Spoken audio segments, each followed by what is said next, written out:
Muri uwo mugigwa wo kwifuriza umwaka mushasha umuryango w'umukuru w'igihugu Evariste NDAYISHIMIYE yabo umushikiranganje w'intwaro yo hagati mu gihugu iterambere rusangi n'umutekano cyangwa umushikiranganje wo kwivuna umwansi bose bashikirije ivyo bashoboye kurangura mu mwaka turiko dusozera w'2025 nibigiye kurangurwa mu mwaka w'2026. Na mw'ijambo ryiwe umukuru w'igihugu Evariste NDAYISHIMIYE akaba kengurukira inzego z'umutekano nizo kwivuna umwansi kuntu zirangurana ubwira imirimo zijejwe.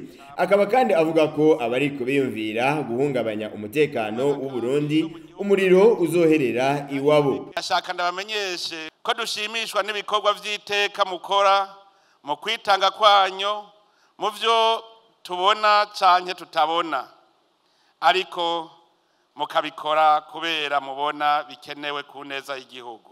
Ikindi ciyongerako muri uko gushima nuko mubikora mu bugwaneza mutidodomba mukabirangura mu bwitonzi n'ishaka ryinshi.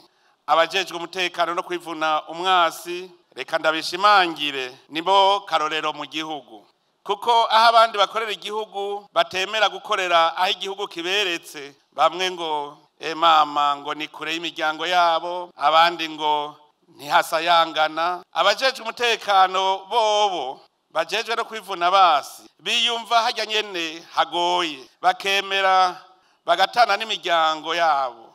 Ko rero naho biruko umwasi yamari kwirembo, kuko shetani aracara umwami w'isi. Ntitubidehe akariho karavugwa.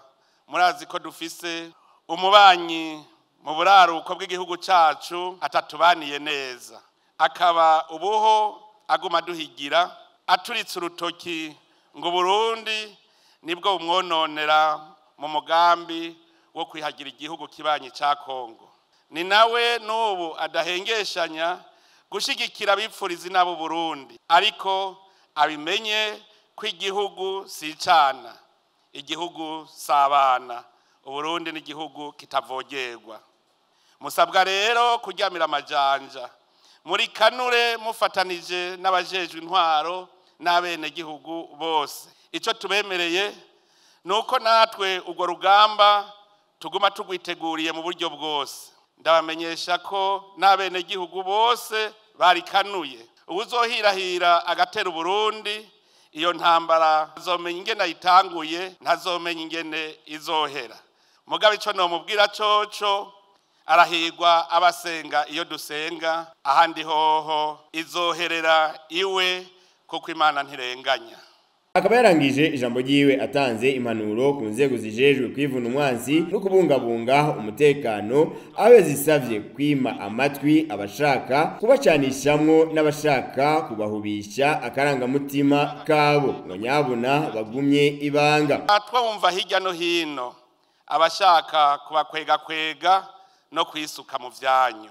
Mubimenye rero mwebwe basirikare namwe bapolisi, ingabo yama igendera ibanga, ubuntu na discipline ahibiri hose.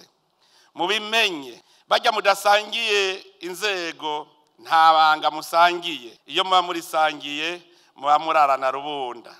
None rero murarigumye kuko iryo banga ni ryanyu. Umwasi akorera hose nka dayimoni kandi arazi kuryosha. Murima amatwi ababaca intege, abashaka kubereka ingene mu bigenza canke bipfuza kubacanishamwo kuko bariho. Muramena ntaryo mwisunga amategeko abagenga, mwibuka ko politike y'abasirikare n'abapolisi bakiri mu mirimo ari iyo gukingira imbibe z'igihugu no gucungera umutekano w'u Burundi n'ababubamwo bose. Muhamagariwe rero kubaha no kubahiriza amategeko aho muri hose. N'umukuru w'igihugu akaba yarangije ijambo ryiwe abifurije Noheli nziza n'umwaka mushasha. Izo nzego uko ari zibiri zikaba zahaye akaganuke umuryango w'umukuru w'igihugu kagizwe n'inka hamwe n'intama.